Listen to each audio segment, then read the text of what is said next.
man, is this what being on drugs feels like?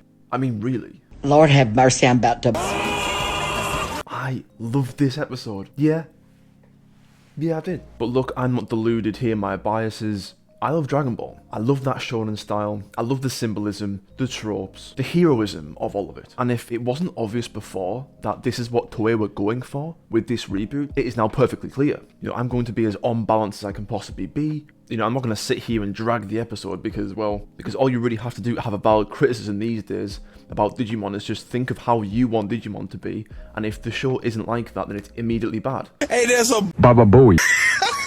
You stupid. But I'll address this quickly before we start. People have this huge issue with separating what has already existed and then what belongs in the reboot. Holy Digimon in the reboot are very different from Holy Digimon from other canons. Zed Millenniummon that we had seen today is not the same Zed Millenniummon from the games that everybody claims to be overpowered. They're just not the same. You need to let it go. They're not. Every concept in the reboot is something reused and reinvented. Nothing is one-to-one with the original, in any regard. I'm not sure why people can't make this distinction, but that's not my job to tell you that. I want to talk about all of the good little things in this episode, on top of the mind-blowing stuff, you know, just the crazy, super entertaining, mega kaiju planet-scale battle in the atmosphere. But for me, there's just far too many things that this episode does really well. It makes all the complaints just look like... I'm really going to enjoy sinking my teeth into this one, and I hope you stick with me for the ride. Oh, I'm going to have so much fun with this. I do hope you enjoy the video.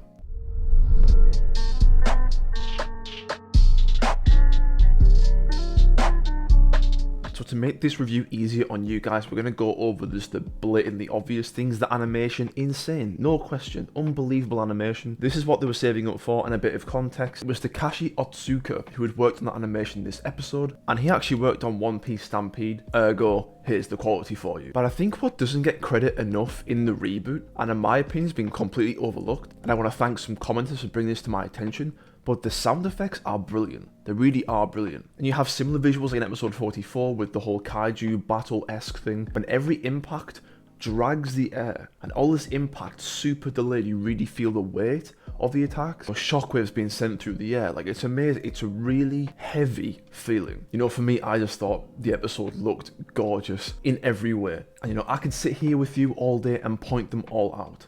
But I would literally just be getting each individual frame from the episode, so I'll save you some time. I am very, very happy with this. And you know, as I mentioned about Dragon Ball at the start of the video, this has some resounding resemblances to Dragon Ball, the movie Battle of Gods. A lot of these superhero poses, battles in the atmosphere, Goddramon and Taichi constantly being knocked down and getting back up again, constantly charging at the greater threat. Now look, you know, I'm biased, I'm a sucker for this, but I really think that this is how Digimon should be done. You know, you have to think to yourself, what is a Digimon tamer? Are they not superheroes? The tone of the episode was quite right, and I think the weight of destruction with regards to Millenniummon's presence, and even just the consequences of evading attacks, decimates the digital world. I mean, decimates it. You know, and I'm glad they added the weight of the destruction in this episode, because it's not like Millenniummon just whiffed some shots. It was more like, oh, I missed, and then I blew up a continent. Like it was nothing. Aside from the obvious impressive feats of TK and Kari, along with Patamon and Tailmon, there was an impressive feat from Yamato Metal Garurumon that I don't think got enough credit. You know, the weight of the distortion was extremely heavy, and yet Yamato and Gabumon could fight through that, evolve to Metal Garurumon. Warp Digi-evolutions, by the way, yeah,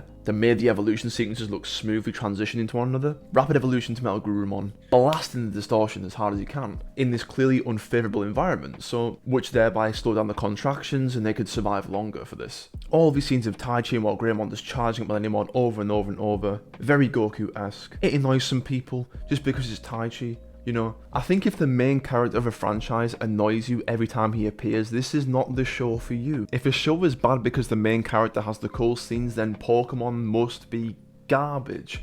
And it's definitely not. But despite people claiming it's the Taichi show, you clearly had TK and Kari pull through here. A very special kind of evolution, I think, was definitely not expected by anybody, and that these are special circumstances. We've never really yet had a dire situation where all of the destined are together with the two Holy Digimon, and thus this is a product. And the battles between Holydramon and Goddramon and Millenniummon, oh man, it was just stellar.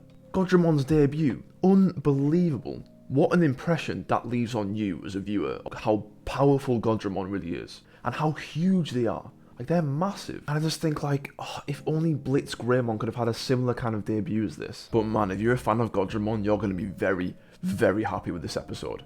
100%. All the attacks were phenomenal. They're super OP. They're not just, oh, the Holy Digimon with the prophecy. Like, the Holy Digimon are the real deal. But that's how it's been from the start. You know, the rest of them have been the warrior Digimon that help, like the front runners, the infantry, but the Holy Digimon are the main players. And this episode 100% reinforces that fact. Don't get it confused. Like, yeah, Taichi has some good scenes, but it was ultimately down to the Holy Digimon that got them where they are now. There is no confusion there. And the gang find a weakness in Millenniummon in its Mugen cannons, and they exploit that weakness in order to knock it down. This is just some Frankenstein, monstrous abomination stitched together. Then yes, something like this is going to have some weak spots. It's not one organic, holistic entity. It's been put together. So they're exploiting that fact. And I think that was quite clever. That was a good way of getting the advantage. And the Godfist and the Apocalypse moves from, oh, it was just, this is how Holy Digimon should have always been. They're not just some subordinates or allies, they're the powerhouses, they're the strong ones. And thus, the two Holy Dragons overwhelm this Chimera Millenniummon form. People have an issue with this because, oh, they're just Holy Digimon, there's just 2 Mega Level Digimon. They're not just 2 Mega Level Digimon, like Greymon's Mega Level. They are the Holy Dragons, a product of something that's never ever happened before. It's so easy for people to forget this is a reboot. They're using these concepts differently, and so you can have the Holy Dragons on such a pedestal, like they did today, because it's a reboot. This isn't Holydramon from Tri, this isn't Holydramon from Hurricane Land that makes a golden Digi-Egg and leaves. It's a Holy Dragon, and this is what they do in the 2020 reboot.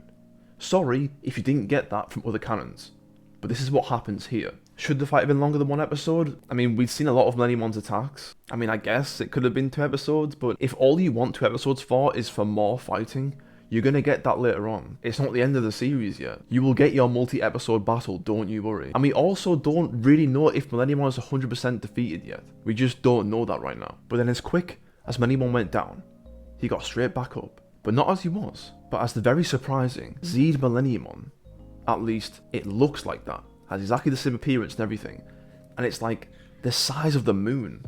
It's like a planet, it's huge. Zed Millenniummon is planet-sized. But in this very moment, where Zed Millenniummon rises, we see something that is extremely important. It's not confirmed what it is, but I'm certain it is something. And I think this is the most important part of today's episode, at least narratively speaking. And that is, once again from episode 18, from episode 1, the reoccurring mysterious seed-like, orb-like Digimon that has been the mastermind this whole time appears in the sky right before Zed Millenniummon appears. You know, no one talks about this. People want Millenniummon to be the final villain so bad. Listen, and I'll say it very clearly for you. Zed Millenniummon is not the final villain of the reboot. And it might look like Zed Millenniummon, but it is not the Zed Millenniummon that you're angry about being defeated, right? It isn't the same thing. If you want to keep compositing every single Digimon that just looks the same from different canons, then Alphamon from Tri, the X Evolution movie, and from the games, it's all the same person then. It's not. They're completely different. But anyways, here is Zed Millenniummon in all of its glory, literally just straight up destroying the world. Lotmon accepts the world is ending. The digital world is scorched to bits, and it takes, quite literally, everything that they have, even from the planet itself, the digital world being confirmed to be a living thing, and the other Digimon along the way have these amazing scenes of all the previous friends they've encountered. Everyone gives their energy. Dragon Ball Z, Genki Dama, Spirit Bomb, you know how it is. Is it not fitting? Is it not part of the plot, the digital world versus Millenniummon? Millenniummon is a complete contradiction to everything the digital world is. It's a corruption. Millenniummon's existence in itself means the end of the digital world. This is what it's about. Why doesn't this work here? Okay, it's a Spirit Bomb. Okay, we've seen it in Dragon Ball. But it works here. The context has been laid out for it to work. And on top of that, these amazingly overpowered Holy Dragons give all of their energy to Greymon's Gaia Force, Spirit Bomb. And literally at that very moment, when this Genki Dama, Spirit Bomb, Gaia Force has been amassed, the reality is, that's everything that they have. That is literally all of the energy of the digital world itself, 2 Holy Dragons, all the Digimon friends that they've encountered, the Digidestined, versus a Zed Millenniummon, which isn't the same Zed Millenniummon from other canons that you think it is. As far as the reboot's concerned, it's just some absolutely gargantuan enemy that could destroy the world. They defeat Millenniummon. A victory in the most symbolic way possible, wrapping up the end of this Millenniummon arc, supposedly. When people complained about episode 45, they had a point. When they complained about episode 18, they had a point. When they complained about the little bit excessive fighting in some episodes, they had a point. There is, and I'll say it for you, nothing wrong with Taichi being the hard carry when we are nowhere near the end of the series. That is my firm opinion. Every other successful franchise has always had the frontrunner main character take up a lot of these scenes. For all the same reasons Digimon over the years dropped down the main cast from 8 to 3, is the same reason they're putting more emphasis on Taichi. This was a satisfactory, heroic, world-saving episode. If you strip back the battle as far as you want and you strip it down to its foundations, it's another battle of ideals. And I think people don't like it unless you're cutting down some overly sexualized demons with swords. But yeah, Taichi's the main character. He gets these scenes. But this episode for me was super enjoyable. I got up so early in the morning to watch this, and I watched it like 5 times. Probably so many more good things I could say about it, and we could be here all day. But the reality is, I don't want to needlessly keep you here. In fact, making it this far through the video itself is more than enough help. But guys, please let me know what you think. If you have grievances with this episode, let me know in a normal human being civilized way, not some ranty, sarcastic, pseudo-intelligent way. Just communicate like a normal person, and then I won't have to delete your comment and make you cry. But if you watching and made it this far through the video, thank you so much for being here. I have a pre-show of episode 51 on the Tuesday, so please don't miss that, and I've got more uploads next week. Do stick around. Like, comment, and subscribe. I really appreciate your time, and most importantly, take care.